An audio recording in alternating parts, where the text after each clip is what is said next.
না না, এসব অন্য কেউ নয়, এ হলো আমার নিজের দাদা। এই 3 জন যখন আমরা একসাথে হই তখন এর থেকে বেশি মজা আর কিছু হয় না। আমি, অনিশদা আর পার্থদা একেবারে আলাদাই কেমিস্ট্রি আমাদের সবার মধ্যে।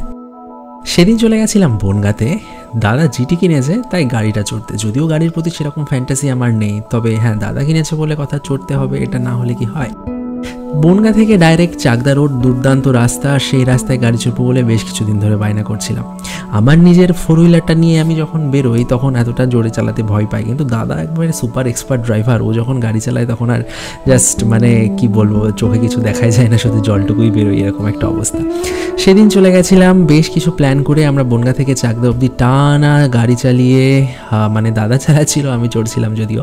বেশ একটা মনটা ফুরফুরে হয়ে গেল। তারপর আমরা একটু বিজনেসের কথা বলতে চলে আসি বনগাঁতে। এসে তারপর সেখানে বেশ কিছুক্ষণ ধরে অনেক ডিসকাশন করে, কথা বলে, গল্প করে, কাজগুলো কমপ্লিট করে ফির বাড়ির জন্য বেরিয়ে যায়। ওভারঅল আমার বেশ ভালো লাগে মাঝে মাঝে এরকম বেরোতে, এনজয় করতে। আমি খুব ফান লাভিং, তাই যখন সুযোগ পাই কাজের ফাঁকে টাইম বার করেই ঘুরতে বেরিয়ে যায়। আই হোপ ভিডিওটা ভালো লাগলো। দেখা হবে অন্য কোনো ছোট্ট মিনি ব্লগ নিয়ে। Till then stay tune, keep spreading love and bye by.